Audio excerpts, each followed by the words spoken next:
আসসালামু আলাইকুম এভরিওয়ান, নতুন একটি ভিডিও আপনাদের সাথে শেয়ার করছি। আজকে আমি রান্না করব কচু শাক দিয়ে ইলিশ মাছের মাথার লেজ কাটাকুটি দিয়ে। তার জন্য আমি কচুটাকে এভাবে কেটে রেখেছি। এখন কচুটা আমি ভাপ দিব।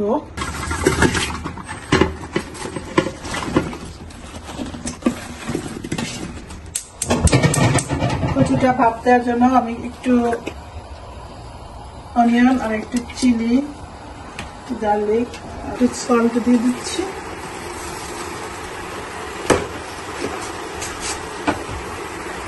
কচুটা ঢেকে দেব। আমি কোনো পানি ইউজ করছি না, যাতে করে এটা পানি এক্সট্রা পানি গলবে, সেটা দিয়ে এটাই স্টিম হবে। দেখি কচুটা কি অবস্থা। এখন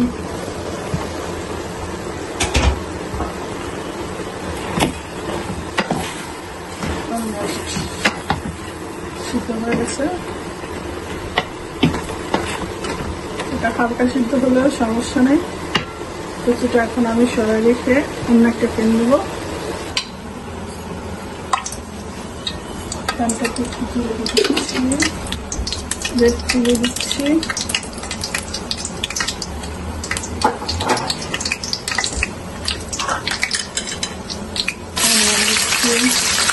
গার্লিক দিচ্ছি, চিলি দিয়ে দিচ্ছি।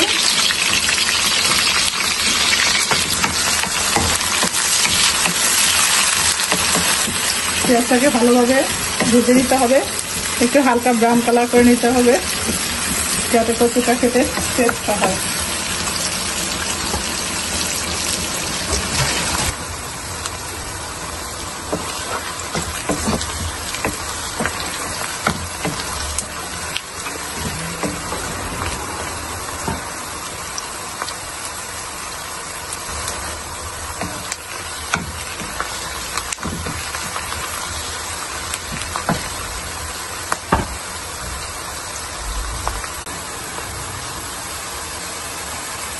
পেঁয়াজটা ব্রাউন কালার হয়ে গেছে। এখন এর ভিতরে আমি লবণ দিয়ে দিচ্ছি, হলুদ দিচ্ছি, জিরা গুঁড়া দিচ্ছি, ধনিয়া গুঁড়া দিচ্ছি।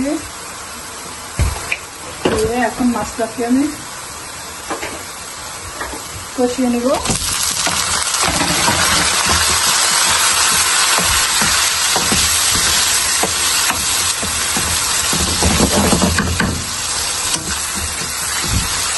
মাছটা কষানো হলে আমি কচুটা দিয়ে দিব এর ভিতরে।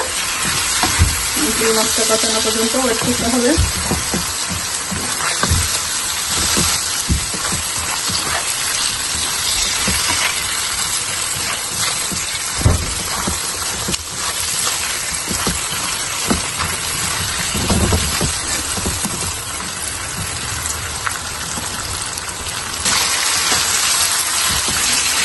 মাছটা কষানো হয়ে গেছে অলমোস্ট।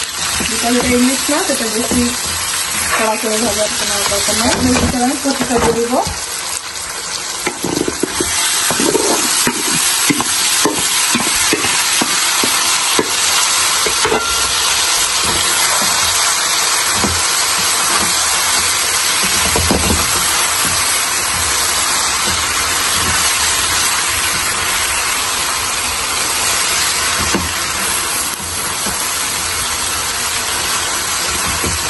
কচুটা দেওয়ার পরে আমি এখন একটু ঢেকে দিব।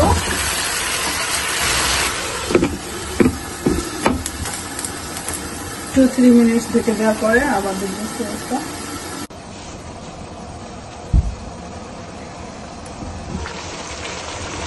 দেখি কচুর পেঁয়াজটা অলমোস্ট ডান।